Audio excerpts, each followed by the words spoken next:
반갑습니다. 오늘은 인생의 뿌리에 대해서, 우리 삶의 뿌리에 대해서 한번 생각해보는 시간을 가져볼까 합니다.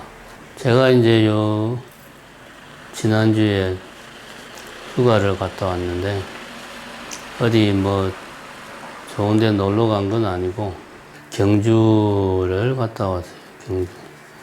경주에 경주 다 간 게 아니고, 경주는 그전에도 여러 번 갔었으니까, 경주 국립박물관을 보기 위해서 이제 갔다 왔습니다. 경주에 갔는데, 이제 소감이, 제 고향이 경상도인데, 경상도 사람인데 경상도 가니까 어색해요.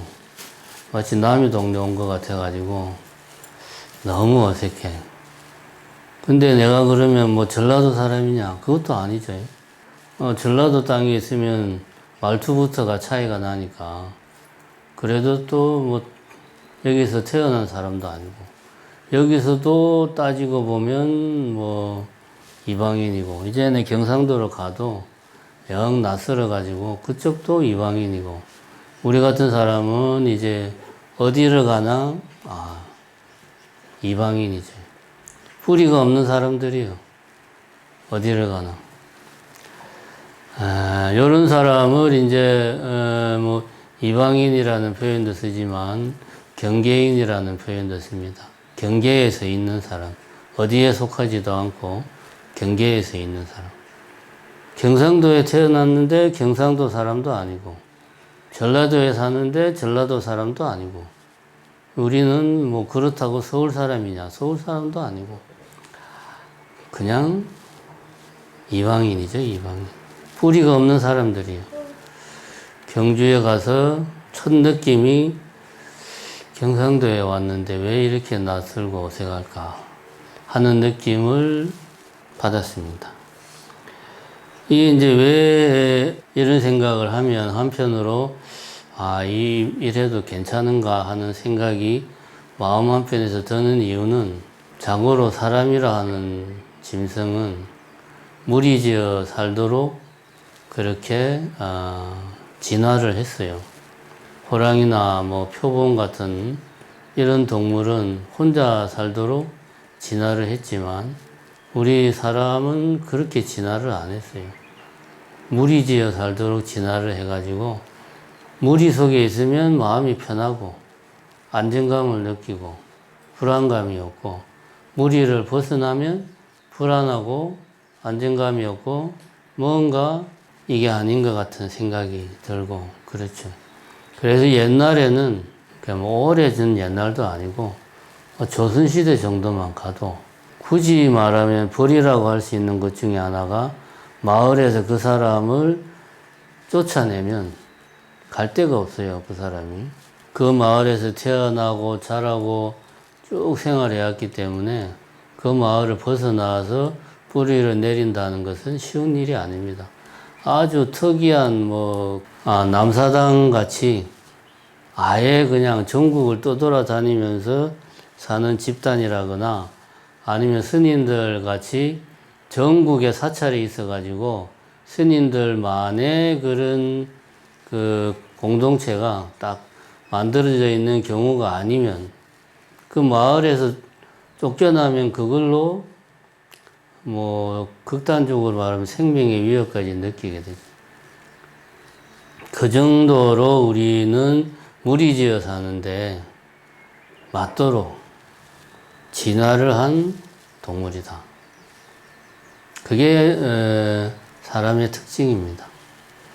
근데 요즘 세상은 보면 우리가 그런 걱정을 많이 하잖아요. 밥도 혼자서 먹고 혼밥하고, 술도 혼자서 마시고, 결혼도 안 하고 애도 안 놓고, 1인 가구가 전체 가구 형태 중에 제일 많고 등등등, 이런 공동체가 요즘은 옛날에 그런 공동체가 다 없어지고 있다.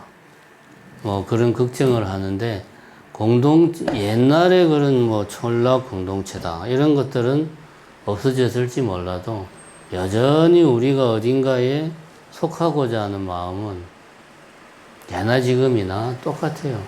가정을 이루고자 하고, 가정을 제일 중시하고, 가정을 제일 중요하게 생각하고, 어떻게든 직장 생활을 하려고 그러고, 직장 생활을 하면, 직장 생활을 하면서 그 속에서 나름대로 어떻게 좀 왕따 당하지 않고, 소외당하지 않고, 직장에 잘 적응하려고 누가 시키지도 않았는데 다 그렇게 해요. 그 누가 시킨 것도 아닙니다. 본능적으로 그렇게 해야 살아남는다는 걸 인간은 본능적으로 알고 있습니다. 이런 것들은 여전히 우리 그 군집 본능이라고 하는 것은 우리들 삶 속에 깊이 뿌리 박혀 있어요. 보면. 그래서 이제 우리가 고민을 살아가면서 뭘 할까, 어떻게 사나, 이런 고민을 할 때 보면 그 고민의 바탕, 배후에는 이러한 군집 본능이 많이 작용합니다. 어떤 회사를 들어가야 할까, 어떤 직업을 가져야 할까, 결혼을 해야 되나 말아야 되나, 학교를 갈까, 취직을 할까, 사업을 해야 되나, 계속 직장에 남을까, 등등등 이런 인생에서 여러 고민을 할 때 우리가 그런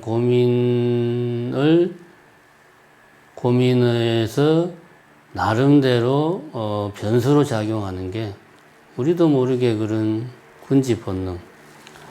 이러다가 내가 완전히 소외돼 가지고 어디서도 참 대접받지 못하는 사람이 되면 어떻게 하나. 인정받지 못하는 사람이 되면 어떻게 하나. 나중에 가서 오갈 데 없는 사람이 되면 어떻게 하나. 이런 근본적인 불안감이 마음속에 있어요. 그래서 항상 우리는 어딘가에 속하려고 막 노력을 합니다. 근데 우리 같은 사람, 이제 스님들은 좀 결이 다릅니다. 우리는 그런 것들 버리고 출가한 사람들이라, 물론 여기도 하나의 집단이긴 한데, 일단 한번 버린 경험이 있기 때문에 스님들은 기본적으로 태생이 그런 어딘가에 소속되는 것을 거세 한번 거부를 해본 사람들이라 이방인적인 속성이 뼛속 깊이 있는 사람들. 그래서 우리는 사람들 살아가는 모습을 보면 본인들은 고민이라고 심각하게 하는데 우리가 볼 때는 두려움이, 불안이고, 뭔가 내가 이 무리 속에서 자리를 못 잡으면 어떻게 하지? 이런 두려움이 알게 모르게 작용하고 있더라. 요거는 무리 밖으로 나와본 사람들은 그런 게 눈에 보입니다. 똑같은 경험을 요번에 이제 경주 가서 이방인의 경험을 하고, 이제 경주 박물관의 그 문화재들을 쭉 봤는데 거의 대부분이 불교 관련된 문화재입니다. 국립박물관 가서 보면 사실은 제가 봐도 우리 중심사에서 매달 길 따라 절 따라 가기는 하지만 경주 박물관은 한 번은 가야 될 곳이기는 한데 제가 이번에 가보니까 너무 멀어요. 진짜 인간적으로 너무 멀어. 운전하는데 힘들어가지고, 물론 이제 단체로 가면 다르겠지만 대부분이 불교 문화재입니다. 심지어 건물 신라미술관이라는 건물, 큰 건물이 있어요. 경주 박물관에 가면 메인 건물인 신라역사관, 그 다음에 신라미술관, 그 다음에 월지관, 요 세 개가 이제 큰 건물이고요. 그 다음에 수장고 있고, 최근에 아마 AP에 가면서 만든 것 같은 천년미소관인가 있어요. 근데 월지관은 이제 우리가 예전에는 안압지라고 했던 곳을 발굴하면서 거기가 안압지가 아니고 월지하고 정식 명칭을 바꾸면서 거기에서 나온 문화재들로 전시한 곳이 이제 월지관인데, 거기도 거의 대부분 불교 관련된 문화재가 거의 대부분이고, 신라미술관은 전체가 다 그냥 1층은 불교 조각실, 2층은 불교 사원실, 건물 전체가 다 불교 문화재. 본관은 이제 뭐 구석기 시대, 청동기 시대 막 이런 것들도 있고 해서 불교 문화재는 좀 덜합니다. 근데 어쨌든 경주박물관은 가서 보면 그냥 경주 불교 박물관이라고 이름해도 뭐 크게 문제 없을 정도로 중요한 것들은 다 불교 문화재예요. 가서 보면은 우리가 이제 불교 문화, 불교 미술 공부할 때 뭐 팔부신중 할 때 항상 나오는 그 경주 박물관에 있다는 팔부신중들이 경주 박물관 처음 들어가면 정문에 딱 있어요. 그 정문에서 반겨주고, 우리가 잘 아는 성덕대왕 신종 도 이제 있고, 그 다음에 옥 외에 경내에 마당이 넓은데 전체적으로 거기에도 엄청나게 많은 탑이나 뭐 불보살님들이 많아요. 특히 이제 국보가 그 뒤쪽에 보면 고선사지 삼층석탑이라고 아주 큰 탑도 있고, 뭐 하여튼 볼 게 너무 많아요. 너무 많은데 제가 느낀 점이 뭐냐 하면 몇 가지를 느꼈습니다. 첫 번째는 거기 가서 보면 이제 건강역사상, 건강역사 같은 분들이 이제 전시가 되어 있는데, 우리나라는 거기 경주박물관에 있는 건강역사는 다 이제 돌로 조각한 석조죠. 근데 생긴 게 저 일본의 교토나 나라에 가면 있는 건강역사하고 똑같이 생겼어요. 보면 그 꼭 무슨 복사한 것 같아 그냥.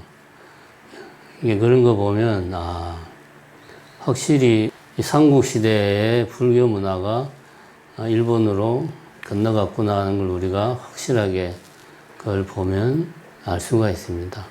그 다음에 월지관에 가면 그 이제 기와가 많이 나오는데, 그게 이제 월지가 동궁이죠. 왕자가 있는 궁전.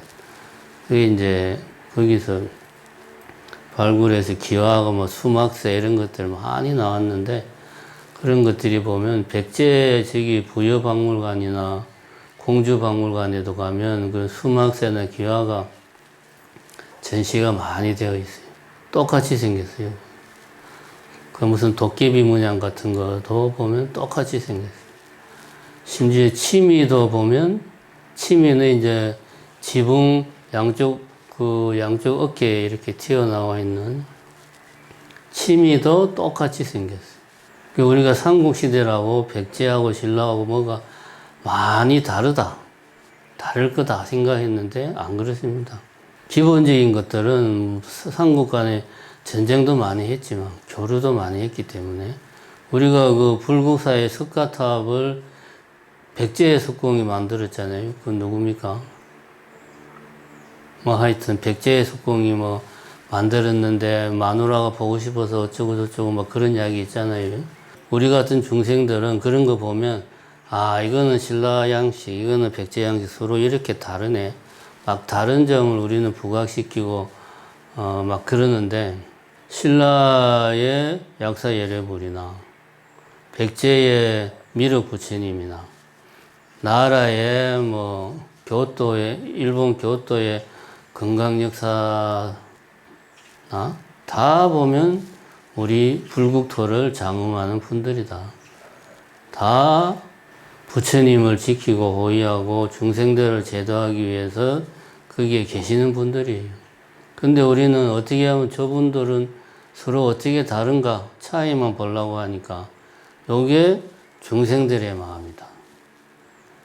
어떻게든 다른 거를 찾아가지고, 그래서 우리는 달라서 뭘 어찌게 하겠다고.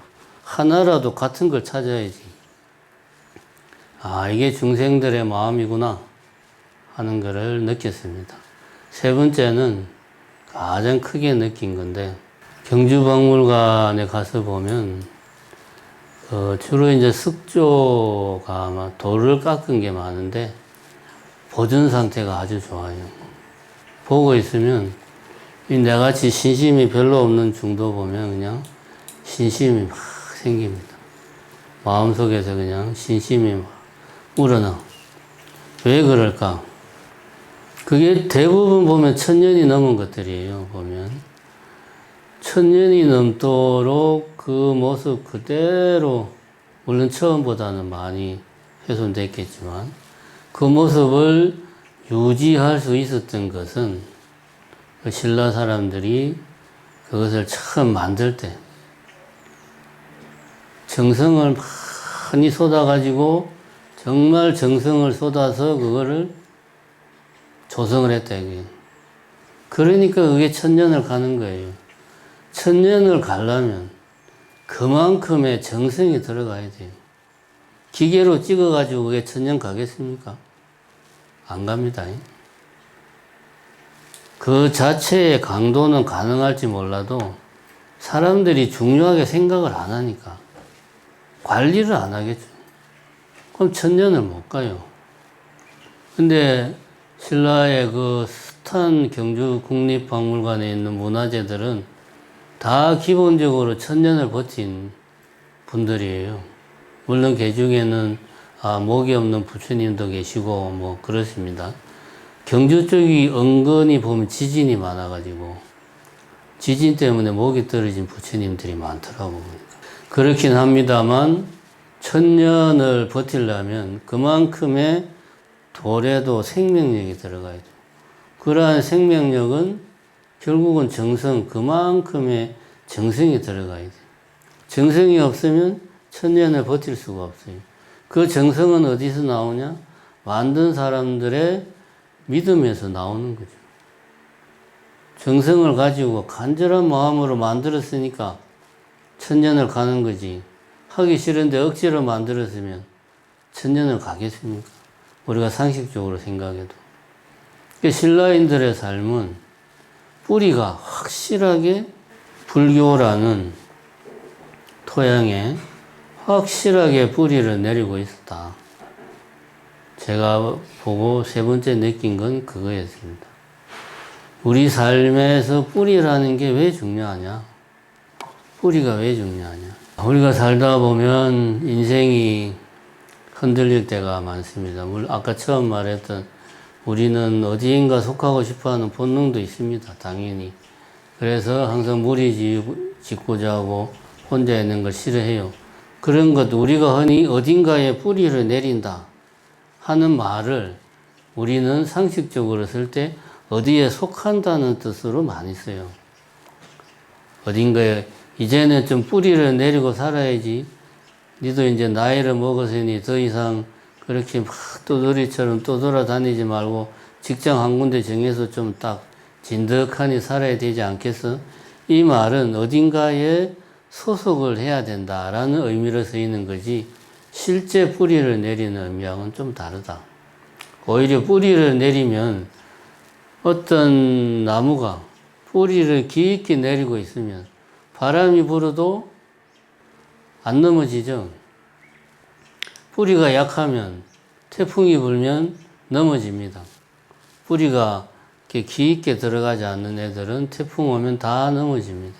근데 뿌리를 깊게 내린 나무는 태풍이 불고 아무리 비바람이 몰아쳐도 가지가 부러질 수는 있어도 나무 자체가 넘어가지는 않아요.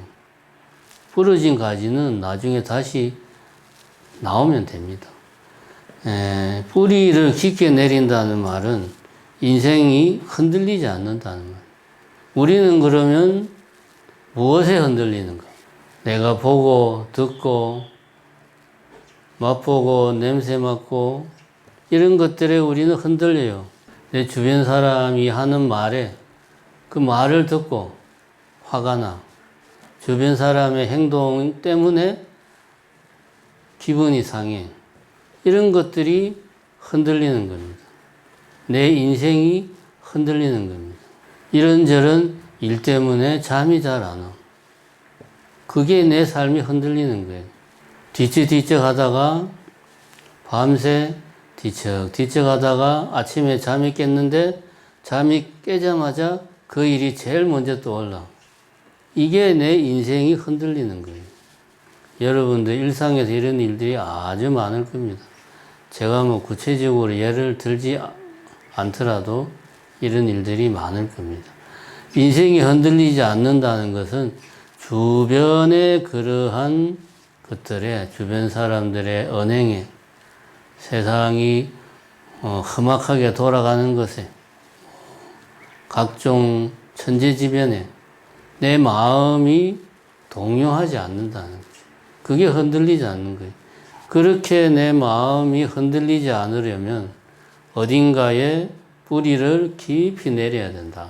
그러면 어딘가에 뿌리를 깊이 내린 사람은 주변 사람을 대할 때도 일상생활에도 감정의 동요가 별로 없습니다. 보통 사람이었으면은 발끈하고 화를 낼 일도 그렇구나 그러고 넘어가요. 보통 사람이었으면은 이제 앞으로 어떻게 사나 큰일 났네 이렇게 생각하는 상황에서도 마음이 어딘가에 깊이 뿌리를 내린 사람은 덤덤하게 받아들입니다. 좋은 일도 생기겠지 그렇게 생각하면서 덤덤하게 받아들입니다. 이게 인생이 흔들림이 없는 거예요. 이게 인생이 뿌리가, 내 삶의 뿌리가 깊게 내린 겁니다. 그럼 우리는 어디에 뿌리를 내려야 되는가?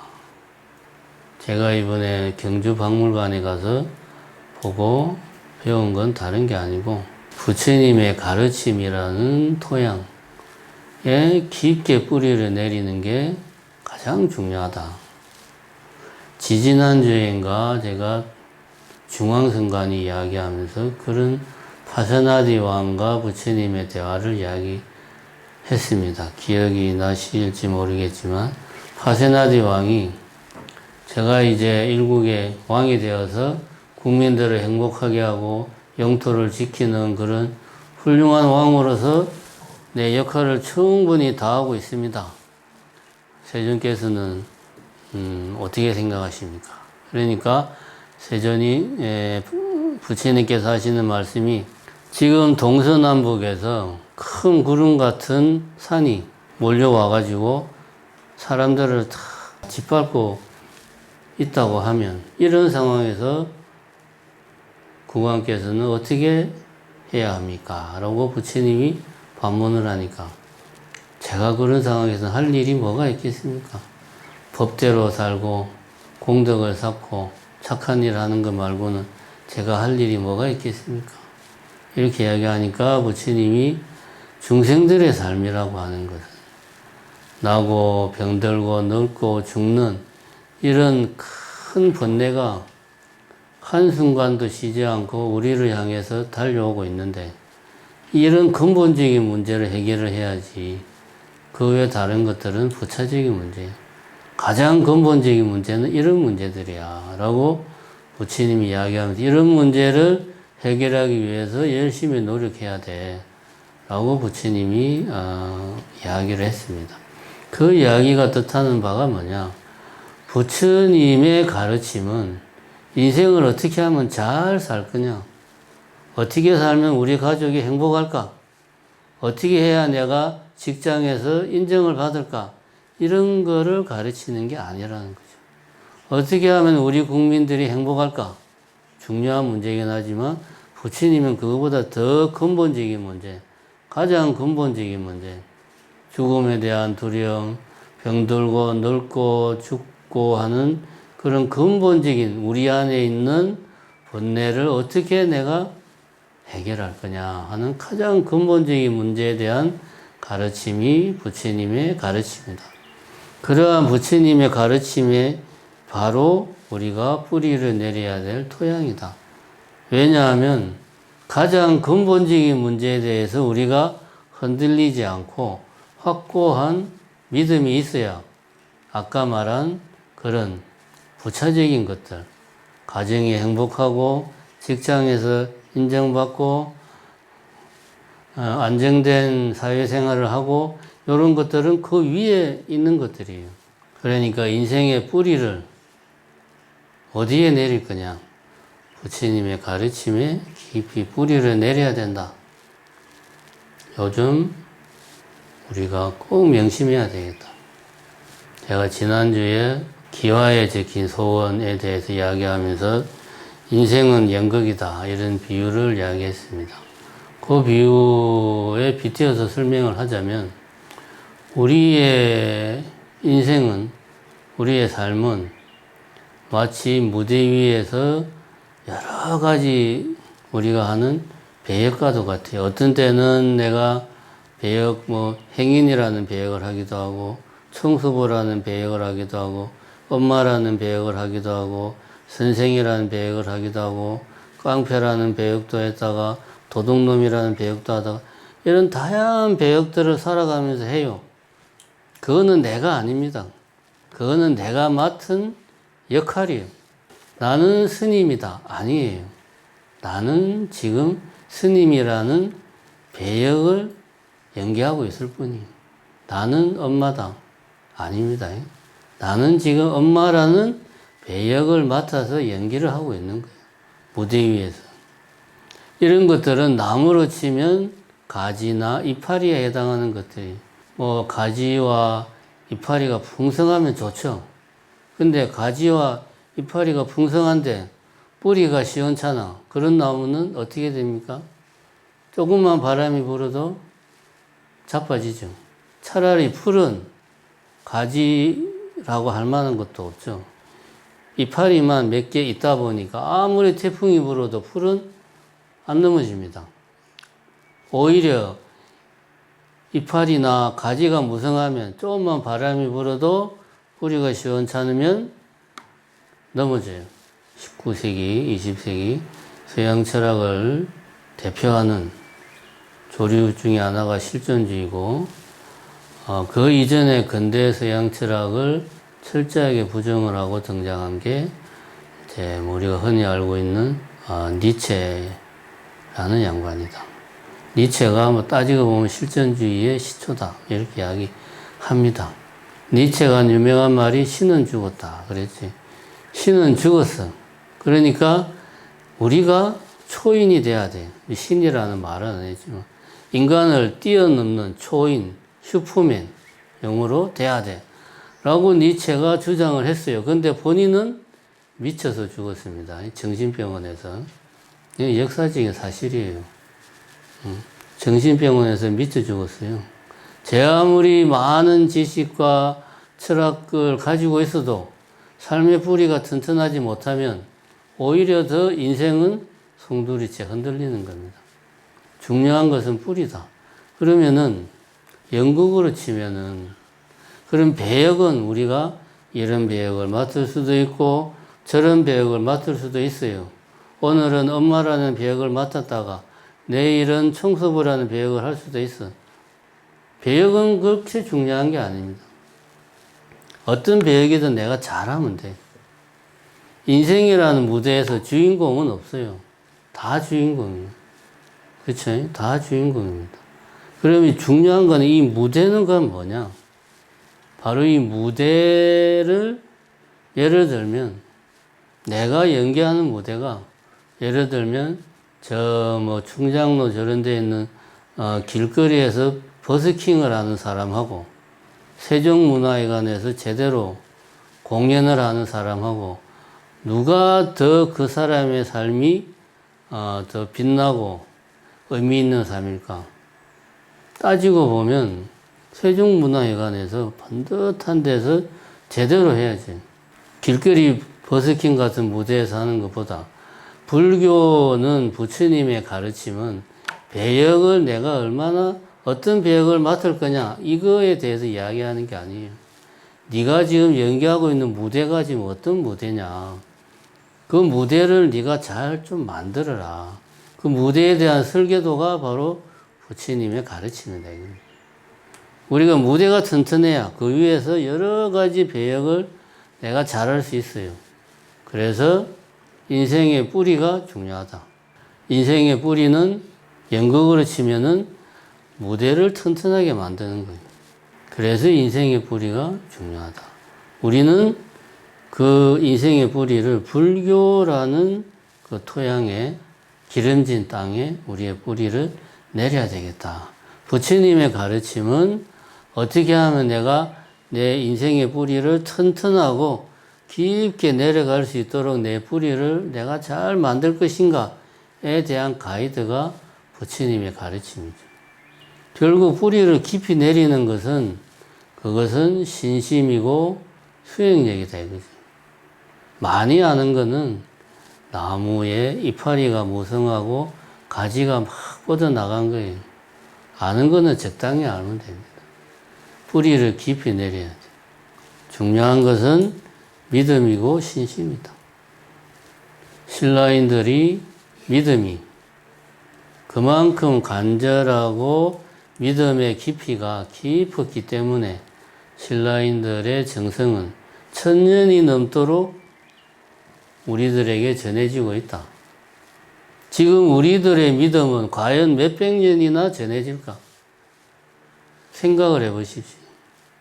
우리들의 믿음이 과연 얼마나 우리 후손들에게, 우리 자손들에게 생명력을 유지할 수 있을까?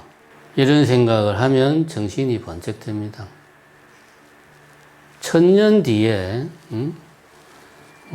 예를 들면 박물관에서 1000년 전에 우리들의 삶을 보여주는 물건들을 전시할 때 제대로 보여줄 게 있어야 되지 않아요? 있어야죠. 그러려면 우리들이 1000년 전의 신라인들처럼 비옥한 토양, 불교라는 비옥한 토양에 신심이라는 뿌리를 깊게 내려야 인생이 흔들리지 않는다. 잘 흔들리지 않는 인생을 사는 것이 잘 사는 거다. 어떤 인생을 살면 좋은가? 뿌리가 튼튼한 삶을 살도록 노력하면 됩니다. 정리하자면 요즘 세상은 대통령부터 해가지고 요즘 사람들은 너무 지역적인 문제에 관심들이 많아요. 민주당의 친명과 친문이 싸운다. 내보고 어쩌라고 둘이 싸우는데. 그런다고 세상이 망하는 것도 아니고. 그죠? 그 다음에 선거가 부정이니 부실선거니, 부정선거가 부실선거면 그거 다음부터 그렇게 안 하도록 하면 되는 거예요. 이런 게 무슨 큰 일이라도 되는 것처럼 엄청나게 중요한 문제인 것처럼 감정을 쏟아가지고 막 세상에 어떻게 인간들이 저럴 수가, 열을 내고 화를 내고 짜증을 내고, 이래서 우리나라 사람들은 뭘 해도 안 돼 이렇게 말하고, 요즘 사람들은 너무 지역적인 데 관심이 많아요. 근데 부처님은 항상 근본적인 문제만 이야기했습니다. 지역적인 문제를 물어도 그 문제의 근본을 이야기하죠. 우리 불자들은 지역적인 문제에 후달리지 말고 근본을 항상 잊지 말고 근본을 볼 줄 아는 그런 사람이 돼야 되겠다. 그게 인생의 뿌리를 깊이 내리는 것이다. 그게 진정한 행복이다. 오늘은 이것으로 마치겠습니다. 감사합니다.